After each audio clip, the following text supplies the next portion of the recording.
Bien. L'examen de la bouche.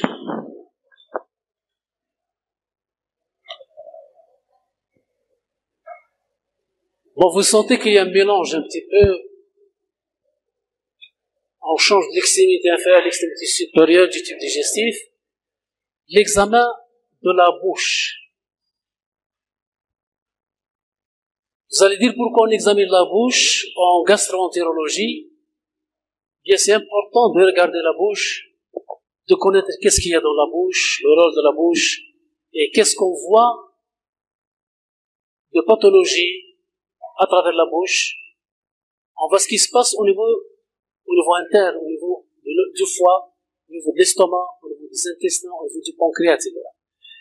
En médecine, la bouche n'a pas beaucoup d'importance, mis à part ce que fait le dentiste. Déjà, le dentiste, il n'a pas qu'on lui dise dentiste, il faut lui dire chirurgien dentiste.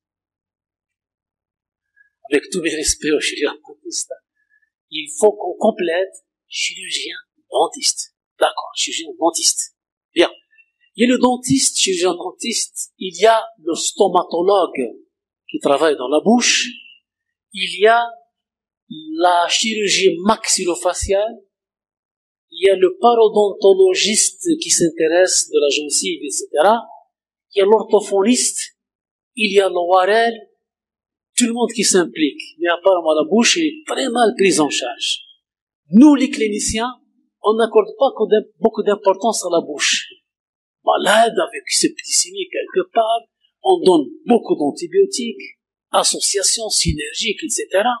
Et on n'a jamais dit aux patients, essayez de vous brosser les dents, s'il vous plaît. Brossez les dents. Essayez d'aménager les choses. La révision de la bouche, parce que peut-être il y a un problème.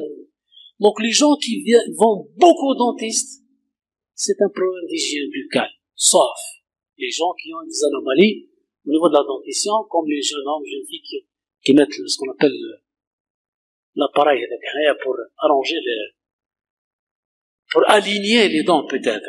Mais à part ça, les gens qui vont beaucoup chez le dentiste, c'est un problème d'hygiène. Voilà. Nous avons beaucoup d'échecs thérapeutiques parce qu'on ne s'intéresse pas à la bouche. Et la bouche trouve sa place en cardiologie.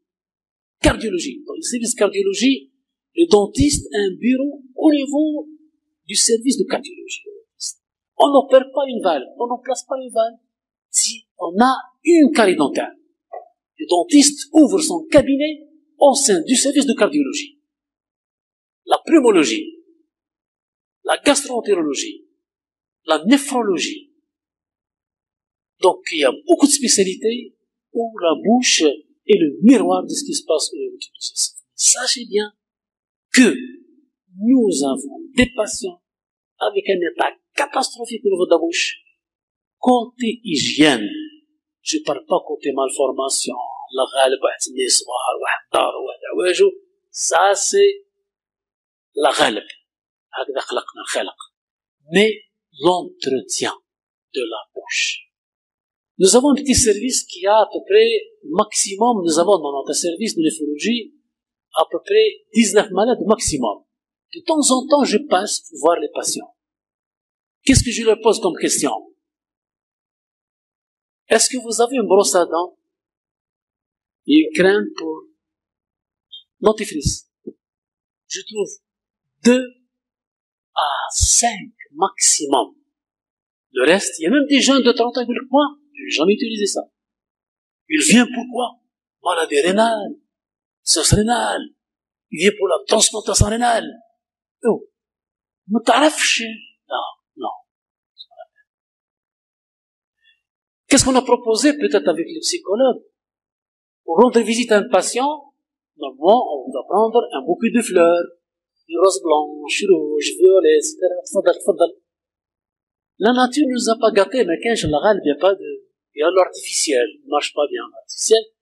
Moi, je leur proposais, au lieu de ramener à chaque fois des bananes, l'ananas, cacao, tous les fruits de la saison et hors saison, ramener dentifrice et brosse à dents pour les patients. Personne ne ramène un matériel comme ça pour laver la bouche. Mais la plupart des sachets, le makla ou le ma, qui rejoint les visiteurs, on peut revendre tout ce qui a été ramené par les visiteurs.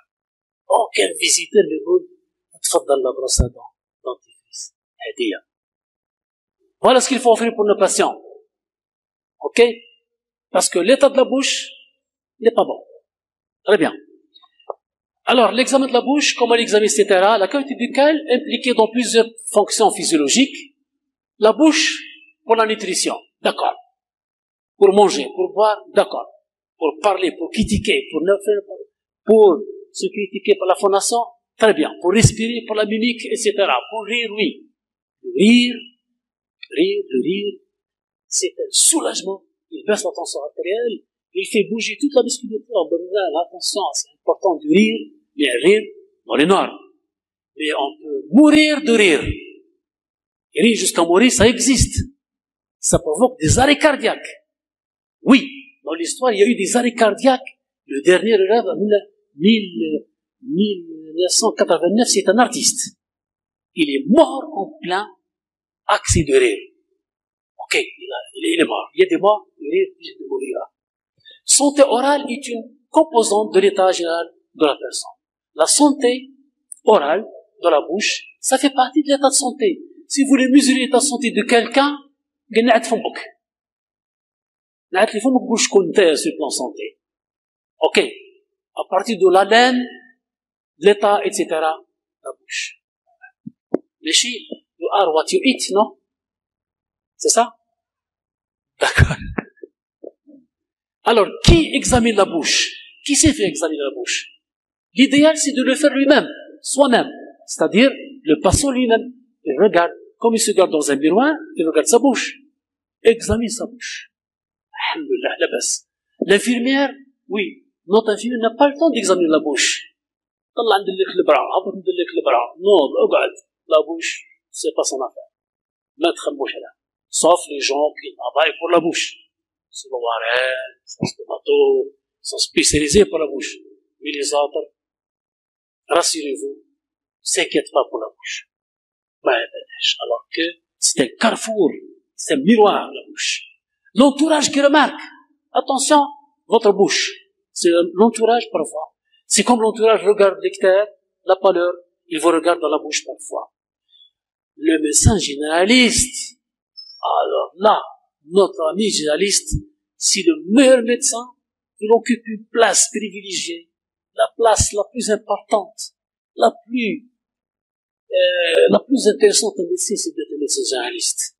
Être médecin généraliste, c'est le meilleur poste en santé publique.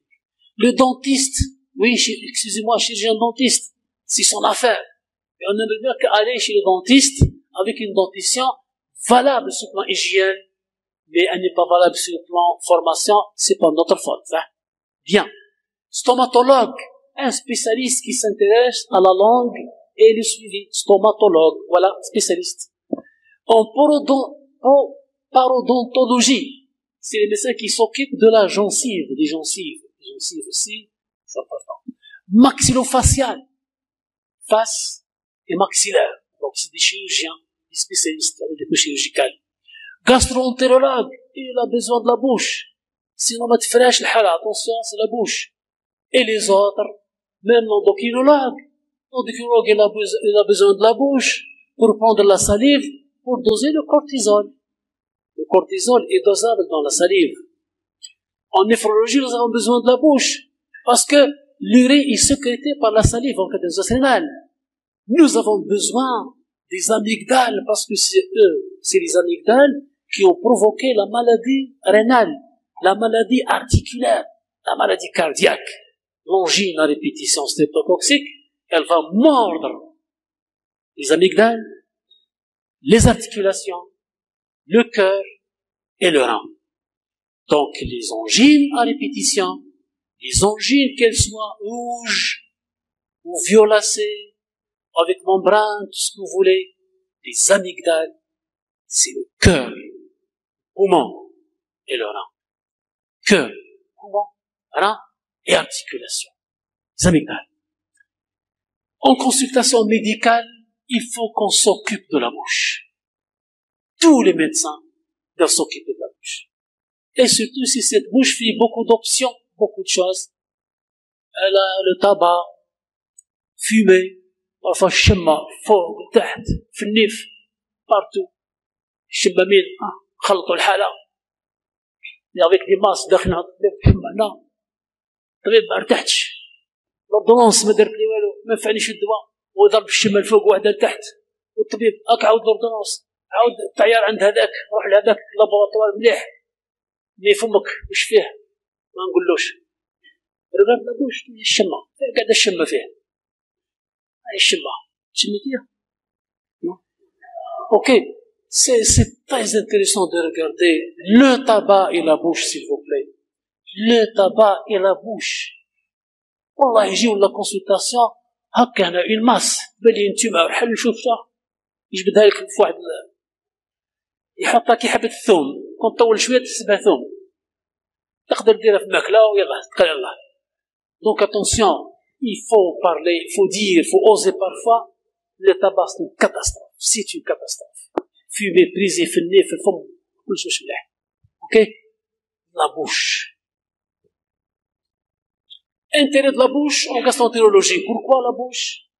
L'haleine, la mauvaise haleine. Les odeurs diffèrent d'un sujet à un autre. Parfois de bonnes matinées, parfois le soir, etc. La digestion, c'est l'estomac, c'est la régurgitation. Le foie, il donne un aspect. Avant le foie, vous avez la cétose diabétique qui est l'haleine de la pomme, de l'inette, la pomme, vieille pomme qui est infectée par des parasites. Vous avez l'odeur dans la bouche, de l'ulcère gastrique, vous avez l'odeur du fer, la nymphilibrine, etc. Donc la laine, qui provient de l'estomac. La dentition, l'os, la nutrition, les dents qui sont chevauchées, les dents fragiles, la carie dentaire, etc. Parfois c'est un problème de calcium, un problème de croissance. C'est les dents. Si on n'a pas une bonne dentition, on fait mal à la mastication, on avale directement. Donc difficulté, dysphagie, ou bien difficulté au niveau de l'estomac. Vous envoyez sans mastication, c'est un fardeau pour l'œsophage et un fardeau pour l'estomac. Donc la dentition, les gens qui ont des dentilles, des prothèses, regrettent beaucoup de ne pas avoir la dentition. Mais ça n'est pas impossible, même des sénateurs ça ne peut pas jouer le rôle d'une dent d'origine.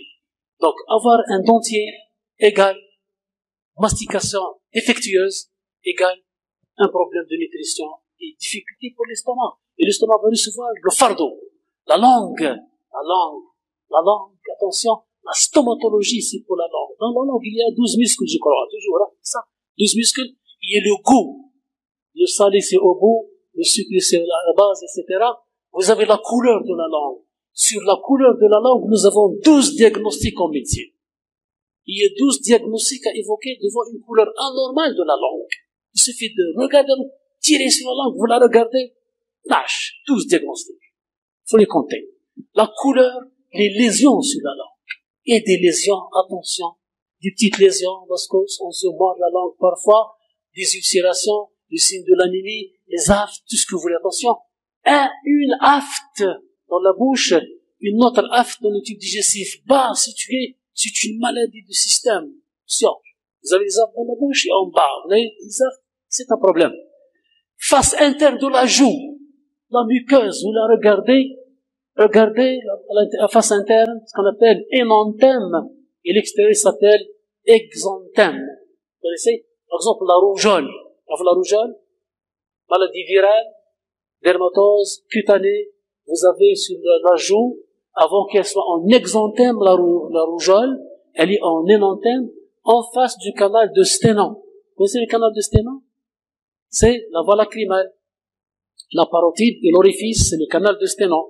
C'est la rougeur autour qui veut dire, voici la rougeole qui a commencé. La rougeole, Bouhamron, c'est une maladie virale. Parfois, virose, fébrile.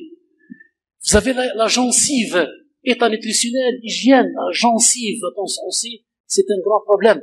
Les amygdales, organes lymphoïdes, le volume, la couleur, la douleur, parfois symétrique, asymétrique, le vol du palais, les amygdales, l'amygdalite, angine, streptocoque, Streptocoque, angine, c'est le cœur, c'est les articulations, et c'est le rein. C'est connu. Les infections post-streptococciques. Streptocoque localisé au niveau des amygdales, il va provoquer des complexes, etc., complexes humains, qui va mordre les trois tunnels du cœur, péricarde, endocarde, myocarde, qui va toucher la synoviale, donc les articulations, qui va toucher les glomérules au niveau du rein, vous avez la protéinurie. Donc, amygdale, dans 3 semaines, on va voir le cœur, les articulations et le rein. Il faut qu'on s'occupe bien des amygdales. Amygdale rouge, c'est le streptocoque. Amygdale avec membrane, c'est la diphtérie. Un cas de diphtérie égale épidémie. Un cas de diphtérie égale l'alerte dans la ville. Attention, un cas de diphtérie égale l'alerte dans toute la ville de Batna, par exemple. La diphtérie, parce qu'elle est mortelle, elle n'a pas de traitement médical. Elle tue la diphtérie. Comment on la voit? C'est des fausses membranes sur les amygdales. C'est pour ça, j'ai fait une salivation, pénicilline G. Non. Regardez la bouche, s'il vous plaît. Tirez sur la langue, la lumière, et regardez la bouche. Si vous passez à côté des fausses membranes, celui qui fait ça, c'est un criminel.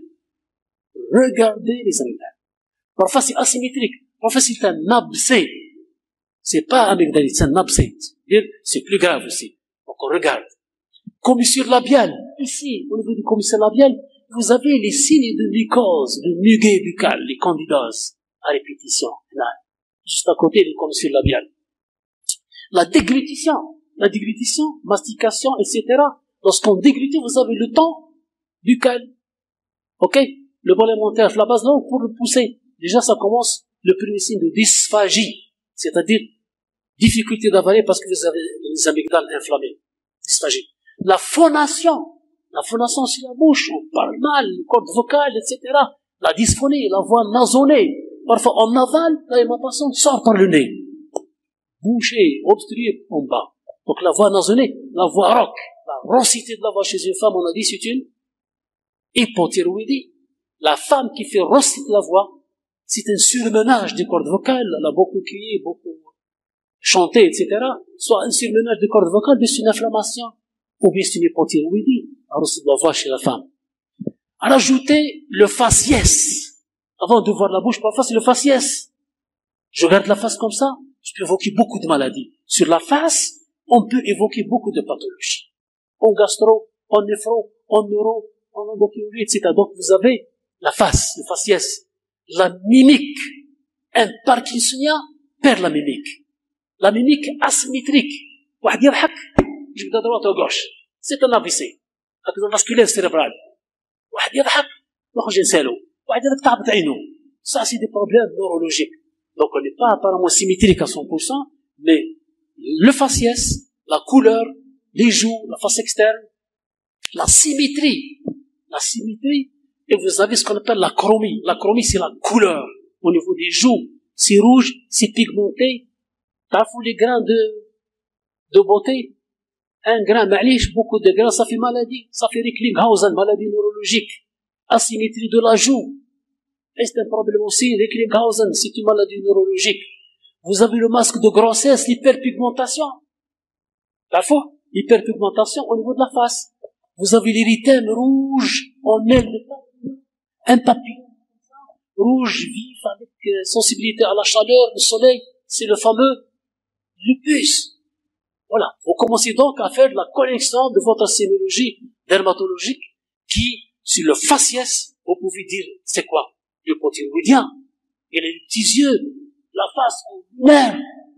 Et il sort la langue grosse, macro-grossie, grosse langue, etc. Vous avez la sensibilité, les lésions dermatologiques, l'exanthème. Vous avez le voisinage, attention. Lorsqu'on parle de la bouche et la face, on n'oublie pas le voisinage, les oreilles, conduit auditif externe, l'oreille interne, le rocher. On n'oublie pas les sinus, au niveau frontal, au niveau maxillaire, les sinus. On n'oublie pas le nez, la lame criblée, etc. Donc, l'ophtalmo aussi, c'est pour ça qu'on appelle ça, en médecine, le triangle de la mort. Pourquoi? Parce qu'il communique avec la base du crâne. Et la base du crâne égale quoi? Égale méningite.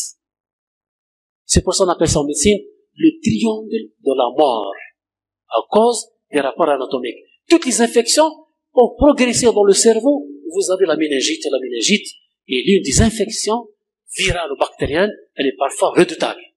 Bien. Donc regardez ce qui se passe avec le faciès et la bouche à l'intérieur, ce qu'on veut l'examiner.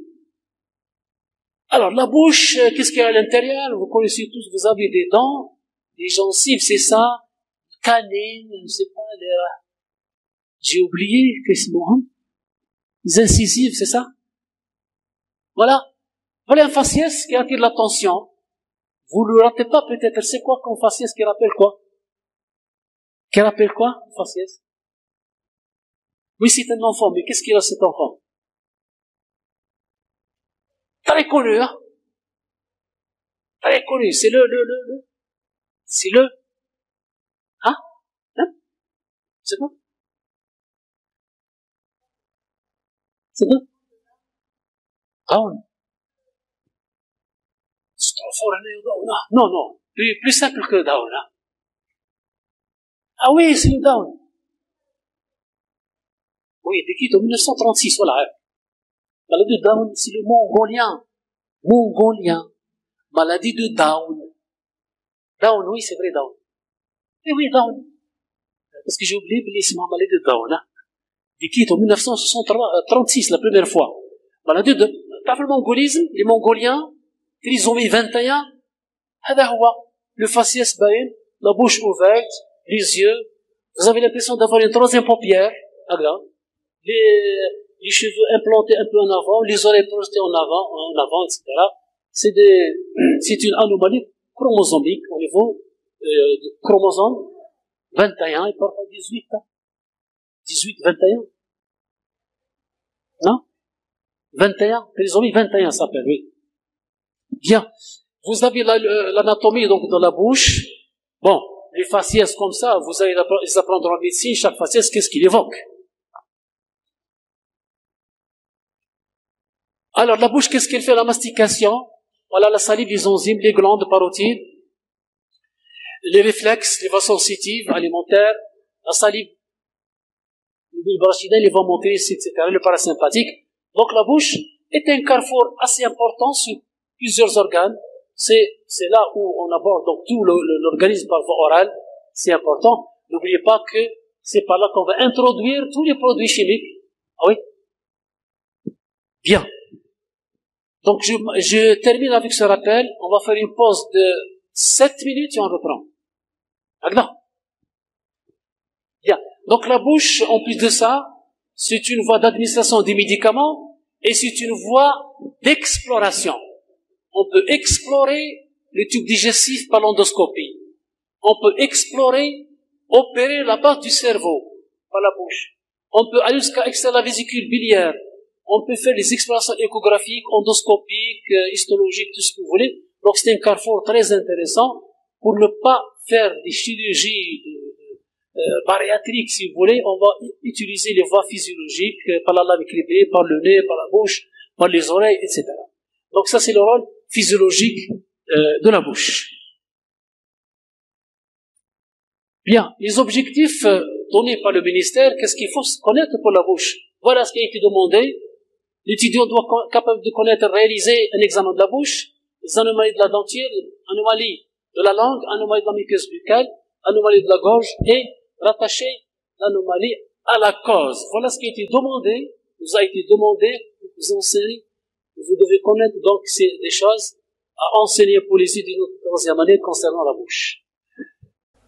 Bien, quel est l'intérêt de l'examen de la bouche, de la cavité buccale et la gorge en général en matière de gastroentérologie? L'apport de l'examen physique concernant la bouche,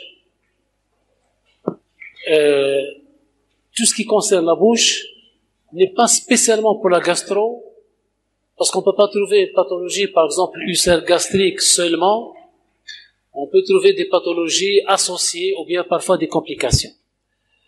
Donc, l'examinateur de la bouche d'un patient doit faire attention à tous les changements de couleur, de l'apparition de lésions, le volume de la langue, les amygdales, etc. Sachez que la bouche représente le miroir de ce qui se passe à l'intérieur. Commençons par l'haleine, l'odeur dégagée par la bouche. Ce qui est dégagé par la bouche n'est pas forcément d'origine gastrique. On peut avoir une haleine d'origine pulmonaire, une haleine d'origine nasale, d'origine sinusienne, d'origine amygdalienne, d'origine autre que l'estomac. C'est-à-dire, c'est un carrefour où vous avez la sortie et le passage. Donc attention, on doit se méfier. Bien, l'aspect de la muqueuse buccale et de la langue. Donc on est intéressé par tout ce qui est bouche et langue. On va vérifier les couleurs. Par exemple, ici, en gastroentérologie, on est intéressé par la consommation éthylique, l'alcool ou l'éthylisme. L'éthylisme chronique, consommer de l'alcool 80 grammes par jour pendant 2 ans, va se compliquer d'une cirrhose au niveau du foie, cirrhose éthylique. Et l'indice de la cirrhose éthylique, c'est de voir dans la bouche. C'est une petite langue rouge. C'est un érythème palmaire et un érythème plantaire, un angiome stellaire et des xanthomes au niveau des yeux. C'est-à-dire on voit et des hypertrophies, des parotides. Bon, ça c'est ce qu'on appelle la complication chronique de l'éthylisme, c'est-à-dire l'alcoolisme à la langue. On peut trouver au niveau de la langue aussi, lorsque la langue est dépapillée. La langue normale, vous avez des papilles. Les papilles des salivations, etc., c'est pour capter le goût et donner la capacité de distinguer les goûts. Ce qu'on appelle les dysgueusies. Ne pas distinguer entre les goûts, ou bien la gueusie, carrément, pas de goût, c'est la complication ou la manifestation de la maladie Covid actuellement. L'un des signes qui attire l'attention, sinon le web, c'est en stomatologie, c'est la langue. Bon, si la langue va perdre ce qu'on appelle les plis, c'est-à-dire les papilles, elle est dépapillée, ça c'est un signe très intéressant d'une carence en vitamine B9 et surtout B12. Et vous allez voir, je vais faire le lien, on va faire le lien entre l'hématologie, la neurologie et la gastroentérologie sur la simple inspection de la langue et écouter le patient et regarder l'hémogramme. Ce qu'on appelle l'anémie de Birmer. Je vais vous montrer l'image, vous n'oubliez pas, c'est une belle image de la langue, une langue qui est dépapillée. Vous avez une langue chargée, ou bien une grosse langue, une macroglossie.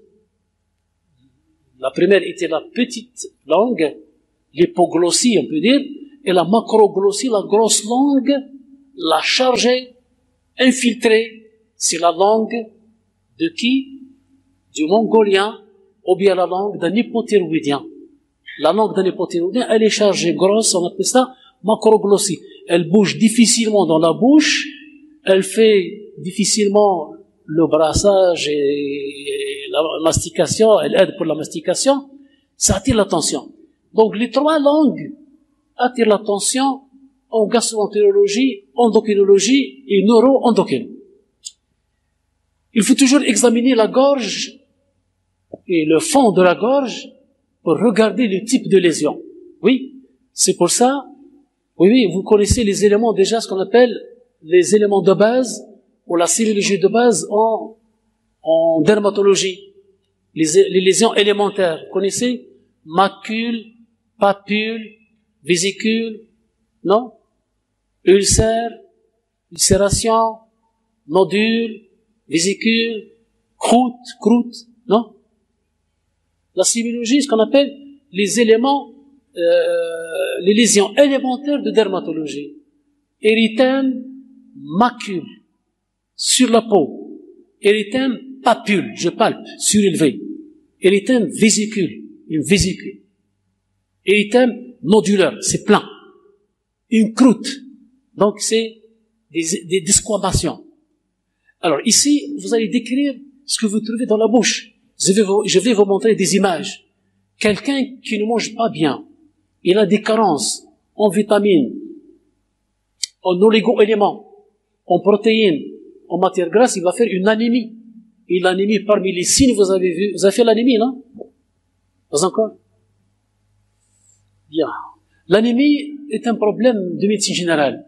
On voit les signes de l'anémie sur le physique. C'est quoi? Lorsqu'on ne mange pas bien, on est dénutri, ou bien nous avons un problème d'équilibre alimentaire. On va faire, entre autres, une anémie. Et l'anémie, c'est les signes physiques. C'est les cheveux qui se cassent. C'est les ulcérations au niveau des yeux. C'est la commissure labiale qui s'infecte. C'est la fragilité dentaire. C'est la langue qui s'ulcère. C'est les ongles qui se cassent. C'est la peau qui est écailleuse. C'est les douleurs musculaires. C'est la pâleur. C'est l'asthénie. C'est la fragilité de l'os, etc. Donc nous avons trouvé tout ça sur le physique. Mais le diagnostic est très simple. Je vais prendre du sang, je vais doser l'hémoglobine, moins de la normale, c'est une anémie. C'est un malade qui est dyspnéique, qui a de la palpitation, qui est tachycarde, parfois tachycardie. C'est ça l'anémie. Et qui fait parfois des lipothémies. Il fait des sueurs à l'effort, etc. Donc tout ce qui suit à l'effort, causé parfois par l'anémie. Et on voit l'anémie dans la bouche. On la voit au niveau des yeux. Dans les ulcérations nasales, buccales, sur la peau. Donc la fragilité, ce qu'on appelle des fanères. Bien, même la bouche va faire partie de ce qu'on appelle l'examen de la peau et des muqueuses. Nous n'avons pas beaucoup de muqueuses à voir physiquement. On va ouvrir les yeux, je vois la conjonctive. Bon, l'accès au niveau des yeux est facile pour tout le monde. Mais il faut voir, l'ophtalmologue va voir mieux qu'un non-ophtalmologue. Mais nous, on voit la couleur, rouge, jaune, etc. Mais un examen plus approfondi chez l'ophtalmologue. La bouche, par exemple, tout le monde regarde la bouche. Mais on va regarder l'aspect de la bouche. L'aspect de la bouche, c'est des ulcérations, perte de substance, nodules, masses, etc. Mais c'est un accès à l'inspection. C'est l'examen physique. Mais je peux regarder la muqueuse de l'œsophage et de l'estomac à travers un fibroscope. C'est-à-dire, c'est la continuité de l'inspection donnée par les yeux, c'est-à-dire la simple inspection, regard physique. Donc, je suis aidé par l'endoscopie. L'endoscopie, c'est la suite de ce qu'on regarde à l'état physique. Bien. Par exemple, mycose ou candida ou champignon, au niveau du milieu buccal, dans la langue et parfois dans l'œsophage. Aller dans l'estomac parfois, et parfois après l'estomac. Donc, c'est la continuité. Donc, on ne s'arrête pas ici, on va faire autre chose. Alors, restez dans la bouche. Pour examiner la bouche, qu'est-ce qu'il faut faire? Il faut avoir un abaisse-langue. Abaisse-langue, regardez, en bois, parfois c'est métallique. Il faut examiner, avant d'examiner la bouche, l'anamnèse. Ah, on peut lui dire, avez-vous mal à la bouche, etc. Vous avez l'odeur, vous avez la douleur, vous avez la langue, etc. Il y a une plainte quelque part dans la bouche. Regardez la bouche. Ramenez la baisse-langue. Il faut nettoyer les mains, attention, les gants, etc. Oui, stérile de préférence, caché avec un masque parce qu'on est obligé depuis le temps. C'est pas à cause de Covid, il faut cacher. Parfois, on a un miroir avec lequel on voit, mais l'idée, parfois, on voit à la lumière du jour. Mais utiliser la baisse-langue, attention. Il faut l'utiliser. Il faut pas rester face à face au malade parce qu'il va vous vomir sur la face. Mettre la baisse-langue au fond de la gorge, c'est ce qu'on appelle la stimulation vagale, il va vomir. Donc je la mets comme ça et je suis latéralement. Sinon, il va vomir sur la face. Autre chose, il est très intéressant, vous devez savoir que la baisse-langue placée au niveau de la base de la langue risque de provoquer un arrêt cardiaque. C'est le choc vagal. C'est le choc vagal avec un examen physique aussi simple que mettre la baisse-langue. Donc la baisse-langue, comme le toucher rectal, peuvent provoquer des arrêts cardiaques. Vous allez dire, donc je ne fais pas d'examen clinique. Il faut le faire. Mais il faut le faire soigneusement. Il ne faut pas trop insister. Vous mettez la baisse-langue, le malade va vomir, il s'agite. N'insistez pas. Il ne faut pas insister pour un examen physique et surtout pour les enfants. Attention. Bien. Cet examen, regardez, on va regarder tout ce qui est dans la bouche, on va le décrire en demandant au malade d'expirer, de dire « Ah », c'est ouvrir, donc ça vient de la base. On peut lui dire « Goul i », voilà, il faut utiliser le terme qui va chercher le fond de de la gorge.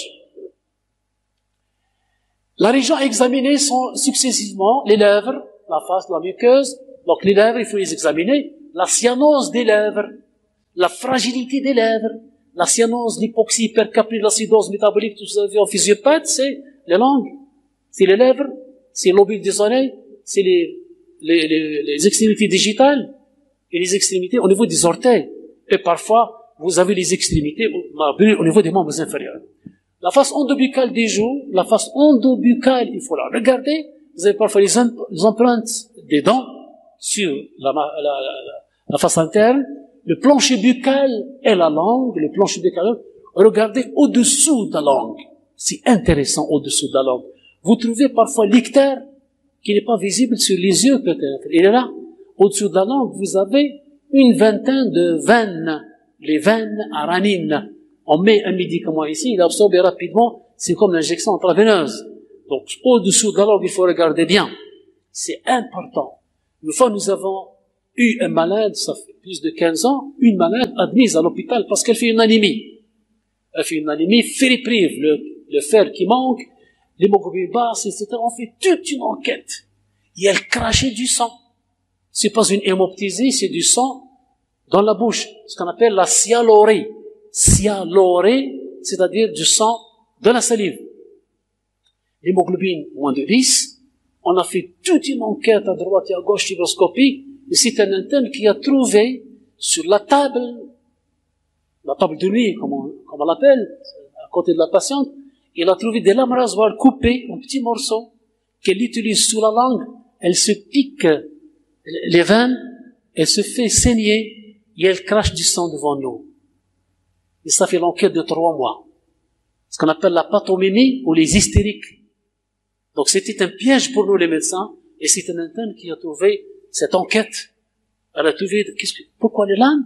Madame la père, elle a dit, oui, c'est vrai, je mets ici, sur la langue, les lames, pour faire saigner, pour faire un hémoglobine bas, pour être hospitalisé. C'est la pathomémie, c'est des malades comme ça. Ce qu'on appelle les pathomémiques, ou bien les hystériques. Les malades qui se prennent pour des malades, et parfois c'est organique. Et c'était une enquête très difficile pour nous, au bout de 3 mois ou plus. On a trouvé l'étiologie. Anémie, fériprive.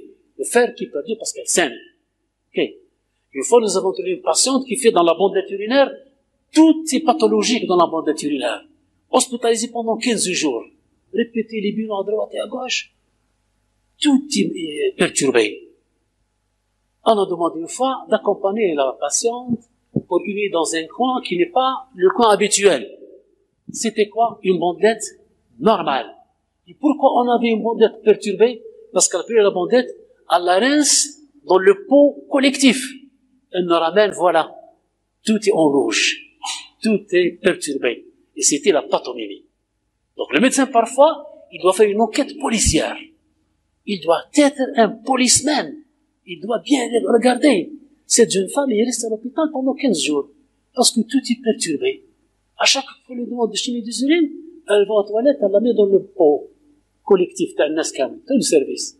Il y a du sang, le leucocyte, tout ce que vous voulez, tout est pathologique.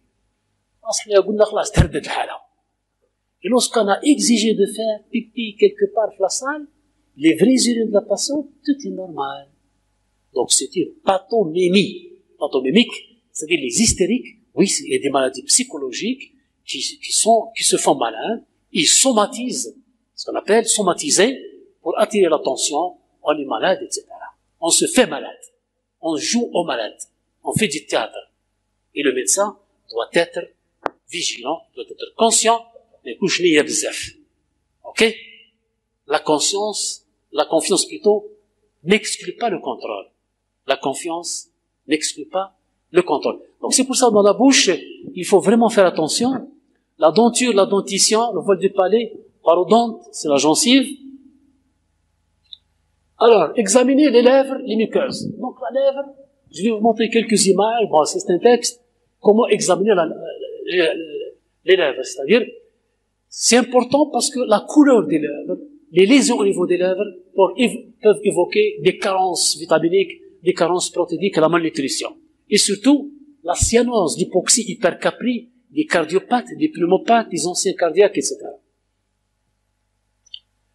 Voilà au niveau de la langue. Donc il y a des sites, il y a des récepteurs, des capteurs, etc. Et les gens qui ont utilisé la langue beaucoup plus, vous savez que les Chinois, la médecine chinoise et la médecine de précision, ils ont utilisé la face pour des points, la systématisation, ils ont utilisé le pavillon de l'oreille, ils ont utilisé la langue, ils ont utilisé la main, ils ont utilisé le pied pour systématiser les organes. Et avec l'aiguille, ils peuvent provoquer, par exemple, une douleur, ils peuvent provoquer la miction, la rétention, tout ce qu'ils veulent grâce à cette systématisation au niveau des organes, y compris au niveau de la langue. Bon, la face interne de la muqueuse, donc miroir de la basse-langue, l'état de la muqueuse et le conduit plutôt au niveau de parotidien, ce qu'on appelle, on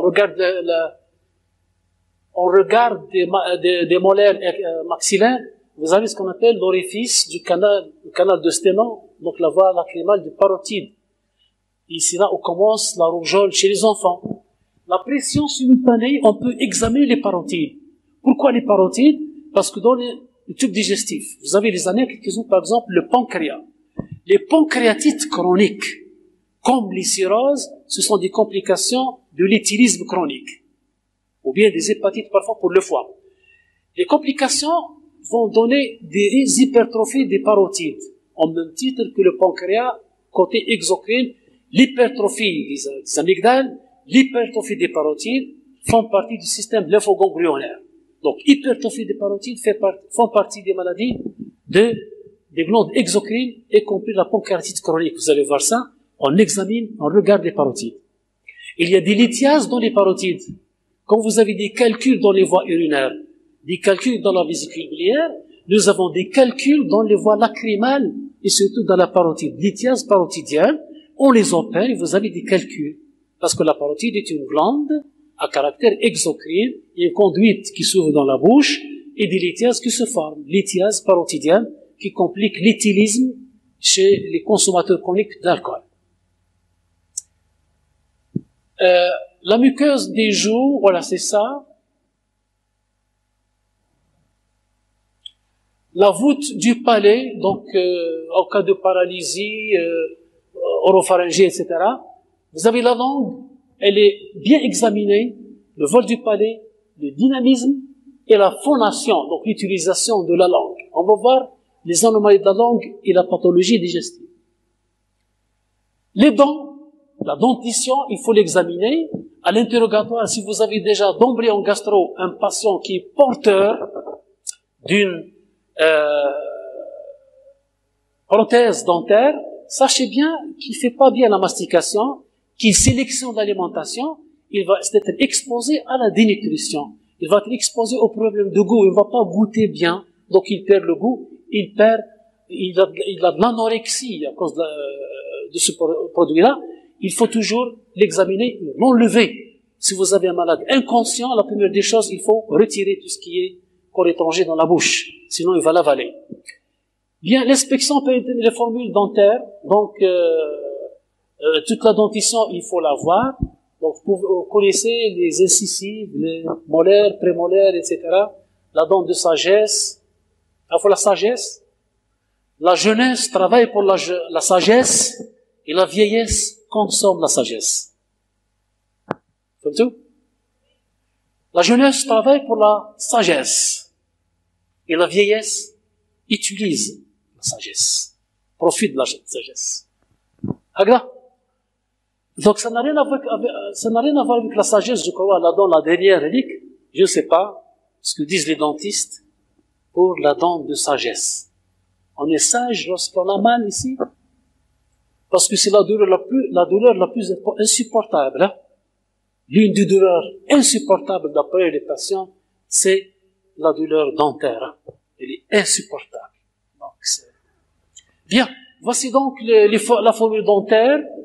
Bon, c'est pas notre affaire, peut-être nous les médecins, mais on doit connaître au moins l'altération, la déformation, la carie dentaire, qui se creuse à l'intérieur, une dent qui bouge, elle bouge, est-ce qu'on enlève ou non, etc. Essentiel, pour nous, on doit assurer l'hygiène.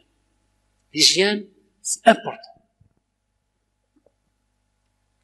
Alors, la langue, que peut révéler la langue, l'examen de la langue, devant une couleur anormale, une douleur? La douleur s'appelle la glossodynie. La glossodynie, c'est la douleur au niveau de la langue. Voilà. Les Chinois, comment ils ont systématisé, juste pour vous montrer que les Chinois, ils inventent beaucoup de choses, donc ils ont systématisé apparemment les organes, la projection durant la vie, c'est les intestins, la base, poumon, cœur, au bout de la langue, c'est le cœur apparemment, d'après les Chinois, le foie à droite, à gauche, l'estomac au milieu, la rate, la vésicule biliaire à droite. Systématisation qui est purement chinoise. Alors pour nous, regardez une langue des papiers. Regardez, ça c'est important pour vous. Ne sortez pas avant d'écouter ce que je vais dire. C'est important. Bien.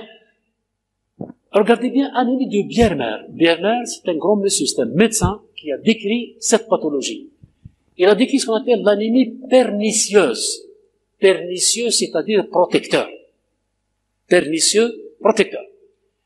Il a décrit le syndrome neuroanémique. Neuroanémique. Ce syndrome neuroanémique, c'est quoi? C'est un syndrome qui va toucher la personne âgée de 60 ans et plus. C'est une personne qui va faire un syndrome anémique par carence en vitamine B12 et B9. Essentiellement B12. La carence en B12 qui va provoquer un syndrome neuroanémique ou bien gastro-neuroanémique. Comment? Vous savez que la vitamine B12, le facteur pernicieux protecteur comme B9, quel est son rôle, la B12? Elle a 3 rôles, vitamine B12. 1, elle va favoriser les multiplications, les cellules souches rouges, ce qu'on appelle l'érythropoïèse. Donc les mitoses des globules rouges du niveau de la moelle osseuse. Deuxièmement, elle va favoriser, entretenir la gaine de Schwann, ou Schwann, pour les nerfs. Parfois. Troisièmement, la vitamine B12, elle favorise la multiplication et la régénération rapide des muqueuses. Des muqueuses rapides, comme la langue, et l'œsophage, et l'estomac et les intestins.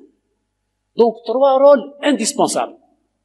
L'érythropoïèse, la gaine de Schwann, son entretien, et la multiplication des cellules, des muqueuses, régénération des muqueuses à utilisation rapide. Donc, si un patient fait une carence en B12, vous savez que vitamine B12, nous avons besoin de 15 microgrammes à 30 microgrammes par jour. Hein. Le stock hépatique va servir pour 5 ans. La vitamine B12, d'origine alimentaire, elle est absorbée au niveau de l'ilion terminal. Alimentation,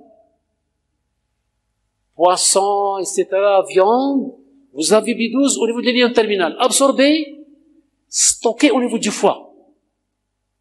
Elle va être utilisée dans la moelle osseuse pour l'érythropoïèse, donc les globules rouges, elle va engainer la gaine de Schwann, son entretien, et elle va favoriser la régénération de la muqueuse buccale, œsophagienne, gastrique, intestinale. Bien. Si un patient est gastrectomisé, n'oubliez pas que la vitamine B12, vous l'absorbez, vous avez le facteur intrinsèque dans le foie, ou plutôt dans l'estomac. Le facteur intrinsèque au niveau de l'estomac, c'est pariétal, qui va dans l'ilion terminal pour favoriser l'absorption. Donc un gastrectomisé, ou bien un malade qui a fait une résection intestinale dans l'ilion terminal, au bout de 5 ans, il va tomber dans le déficit en B12. Donc il va faire quoi? Régime végétarien, au bout de 5 ans, il va faire quoi? Il va faire une anémie. Anémie, ça se voit biologiquement. Il va faire un syndrome neurologique. Vous avez fait un peu de neuro, hein? Est-ce que vous connaissez le syndrome extrapyramidal? Le syndrome extrapyramidal, c'est quoi? C'est des paresthésies. Des paresthésies. Par exemple, fourmillement, picotement. Alors, ce patient, qu'est-ce qu'il fait au bout de 5 ans? Il va faire un syndrome pyramidal très bien décrit. Il vous dit, voilà, lorsque je marche, il fait une marche de canard. La marche dandinante. Comme ça. Il vous dit, sur la plante du pied, je sens que je marche sur du coton, sur un matelas. يقول لك نمشي فوق القطن فوق المطرح.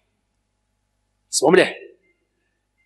Vous regardez sa bouche, يقول لك j'ai une dysphagie, difficulté d'avaler.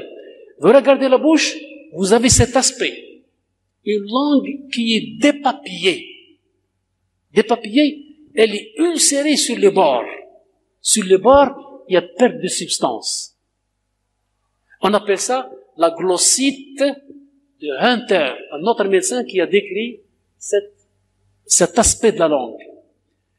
Alors, qu'est-ce que je fais comme médecin malade qui est apparemment anémique? L'anémie est donnée sur quoi? Elle est donnée sur la formule. Vous n'avez pas fait les maths, hein? Malheureusement. Parce que ça, c'est du cours de synthèse. Dans les maths, c'est quoi? C'est très simple. Je vous donne la définition. L'anémie, c'est quoi? C'est un taux d'hémoglobine moins de la normale. Taux de l'hémoglobine moins de la normale. Ça dépend de l'âge, nourrisson, enfant, adulte, etc. Ça dépend du sexe, femme enceinte, etc. L'essentiel est un taux moins de la normale. Deuxième des choses, vous avez deux possibilités dans l'anémie. Soit les globules rouges sont de taille énorme, ce qu'on appelle macrocytose, mais peu d'hémoglobine à l'intérieur. Et ça, c'est le cas de la B12, carence en B12.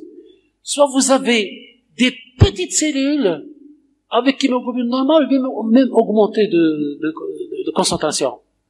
Vous avez la carence en fer, ou bien B9. Donc, carentiel B9, B12, et le fer, ou bien le contraire, B9, fer, B9 et B12, parce que B12 c'est la dernière. Le stock tient beaucoup. Le fer, stocké pendant 3 mois, ça suffit, et la B12, c'est 5 ans de stock. Alors, ce patient, carentiel en B12, je synthétise, il va faire une anémie. Elle s'appelle macrocytose mégaloblastose, c'est-à-dire des globules rouges géants, un globule rouge géant, mais avec hémoglobine صغير, parce qu'il n'y a pas de mitose, B12 est absente. Il va faire des paresthésies, هذا التخربيش هذا ماسي du coton, والقطن تحت رجليه تضحك عليه. C'est des paresthésies, c'est de vraies pensées. C'est, شوفوا, un patient anémique, يقول لك نمشي فوق القطن ولا فوق مطرح. B12 اللي خاصته. فيتامين B12 qui manque. Vous n'avez qu'à dire حل فمك نشوف. La langue كيما هكا dépapillée lisse, parce que qui fait régénérer la muqueuse buccale, l'œsophagienne? C'est la B12, elle est absente. Donc la langue, elle est dépapillée, elle est lisse. Elle ne régénère pas, plus. Et c'est le cachet de la carence B12. On appelle ça le syndrome gastro-neuro-anémique. Vous devez le noter. J'insiste beaucoup sur cette question. Syndrome gastro-neuro-anémique. Ou la hématologique. Je dis anémique pour préciser bien les choses. Vous pouvez sortir. Oui. C'est clair? Syndrome gastro-neuro-anémique. Vous n'avez pas le droit de faire l'erreur. Vous dites aux absents, hein. Dites aux absents, les gens qui ne sont pas là aujourd'hui, le syndrome gastro-neuro-anémique. Un sujet de la soixantaine, anémique clinique et biologique, parce que l'anémie est une définition purement biologique, qui marche sur du coton, sur un matelas, sur du sable, مدبزين رجليها بالعربية, مدبزين يعني. Hémogramme anémie, macrocytaire, mégaloblastique, bon, je rajoute les termes nécessaires pour ça. Ça y est, c'est B12 qui manque, et au B9. Mais surtout, B12. Il suffit de donner la vitamine B12. Pendant quelques semaines, le patient reprend la sensibilité habituelle, La langue va pousser comme un petit jardin, elle pousse. Les fleurs qui vont pousser, donc les papilles qui vont pousser, et l'hémoglobine qui remonte, il n'est plus asthénique, il n'est plus dyspléique. Ce n'est pas la peine de transfuser ce patient. Ce sont des patients qui traînent avec les médecins. Le diagnostic est posé tardivement. Mais surtout si vous avez quelqu'un qui est végétarien, il a exclu toutes les viandes pendant longue durée pour des raisons culturelles, religieuses, tout ce qu'il a, ou bien qui a été opéré sur l'estomac parce qu'on a enlevé le facteur intrinsèque, ou bien qui a subi une résection intestinale iliale terminale, parce que le stock s'épuise après 5 ans. Après 5 ans, commence. C'est pour ça, les gastrectomisés, les iléons, les malades opérés sur les iléons, résection totale, on les met à vie sur vitamine B12 après 5 ans pour leur éviter les dégâts de cette anémie qui est handicapante. Si on le laisse comme ça, il va garder la chaise roulante. Donc regardez, sur la longue des papillés, marcher sur du coton, hémogramme anémie, B12 qui manque, le diagnostic qui est posé. Vous êtes à cheval sur 3 spécialités. Gastroentérologie, neurologie, hématologie. Est-ce que c'est clair? Il suffit de revoir la physiologie. Que fait la vitamine B12? C'est les mitoses érythrocytaires, c'est la gaine de cheval et la multiplication des muqueuses, entre autres la langue, l'œsophage, l'estomac et les intestins. C'est clair? Syndrome gastro-neuro-anémique. On peut donner des exercices comme ça pour les gens qui peuvent faire. Anémie chronique à la langue, je vois l'anémie sur la langue. Vous n'avez pas fait le cours de l'anémie, mais je vais vous aider. L'anémie est un taux d'hémoglobine au moins de la normale. L'anémie peut être congénitale, peut être acquise. Et dans les anémies carentielles, ce sont les muqueuses qui vont subir les conséquences, qui vont souffrir. Donc la langue, elle est toujours dépapillée, elle s'ulcère. Regardez cette réaction blanchâtre sur la langue. Apparemment, elle se surinfecte. Parce que la langue, 14 muscles au niveau de la langue, et un mouvement capital pour la phonation, pour boire, pour manger, pour la mastication, etc. Donc, je vois l'anémie sur la muqueuse. Vous avez l'herpès. Regardez les lésions vésiculaires sur la langue. Herpès, l'herpès simplex, l'herpès, etc., qui peut donner une hépatite virale. Hépatite à virus, et par une manifestation, c'est sur la joue. C'est ce que vous appelez une tomagal induskhana, et les petites vésicules. C'est ça, les viroses. Et parfois, on voit les lésions sur la bouche, dans la face interne de la joue, et sur la langue, ce qu'on appelle les infections virales. Par exemple, varicelle. On voit, c'est l'examen, il est clinique. La rougeole, l'examen érythème sur la face, sur le cou, etc. Donc, c'est des examens, des pathologies qui sont connues à l'inspection. C'est pas la peine de chercher ailleurs. Ulcération traumatique, regardez l'ulcère à côté. Vous avez les aftes. Voilà l'aft. Qu'est-ce que c'est que l'aft? Une aft, l'aftose, les aftes, ce sont des complications dermatologiques au niveau de la bouche, des muqueuses, etc., qui sont secondaires à une inflammation ou bien c'est une anémie. Attention en matière d'aft. C'est une lésion ulcérée, profonde, qui se creuse avec un enduit blanchâtre qui est très douloureuse, notamment lorsque vous prenez des piquants, etc. Ça pique, ça fait mal, l'aft.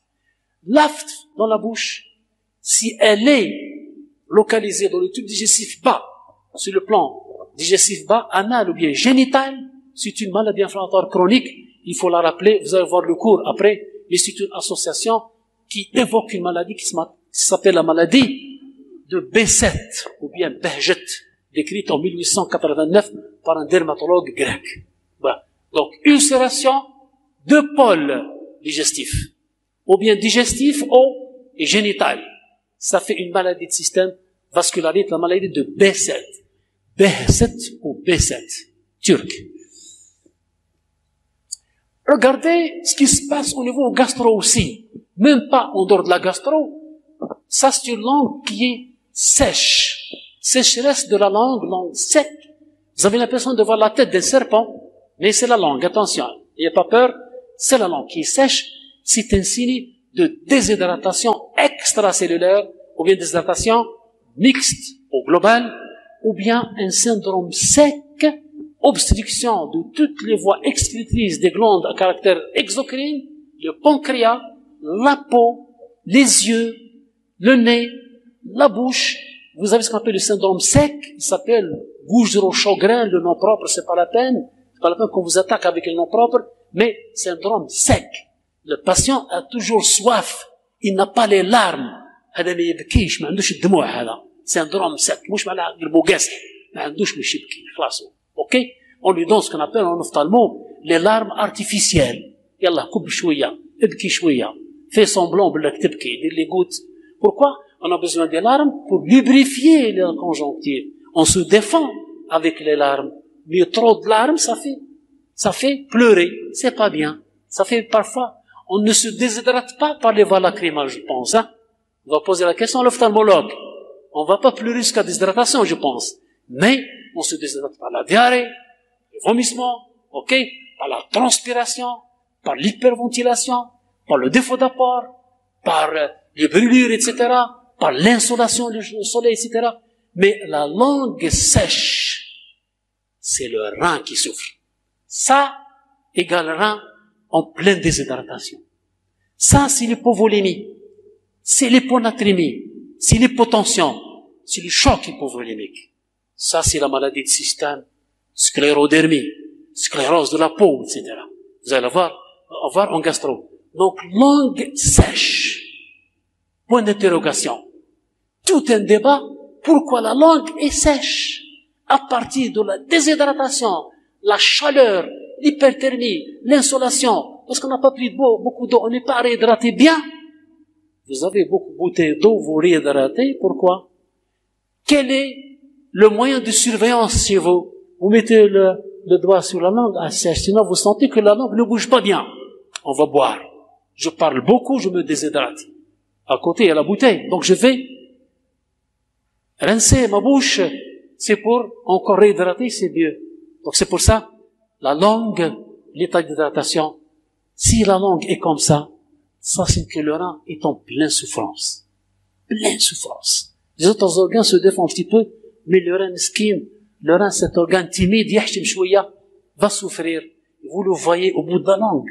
Votre rein est au bout de votre langue. Réhydratation. Notamment les sujets âgés. Notamment la chaleur caniculaire.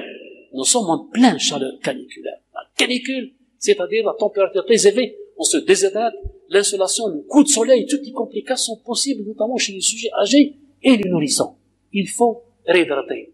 Je vois beaucoup de bouteilles d'eau sur la table, c'est un signe de canicule et de traitement. Bien, la langue sèche, c'est ça. Maladie de rendu ossellaire, regardez, c'est une angiomatose.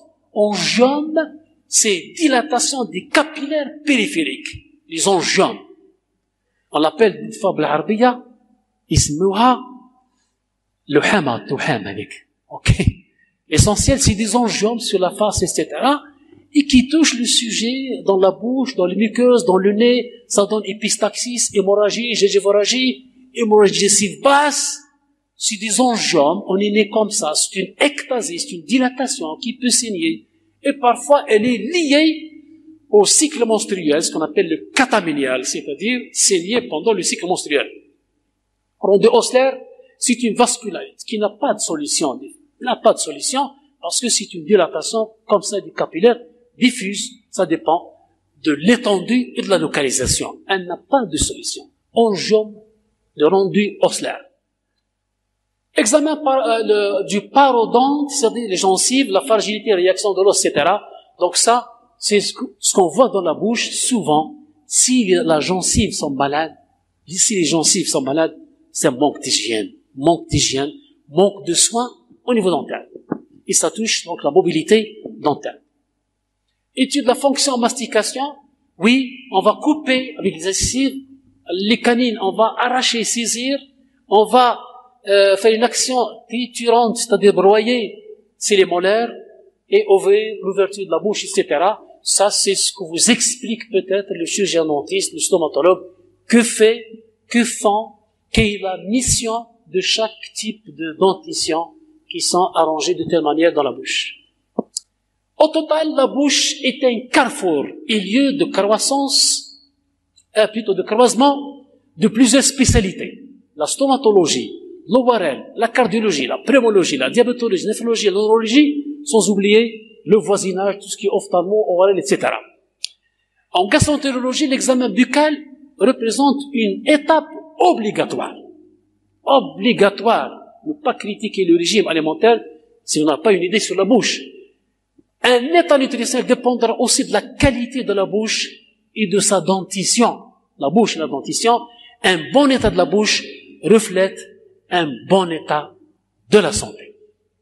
C'est clair? Très bien. Est-ce que vous avez des questions sur la bouche? Sinon, vous avez à consulter.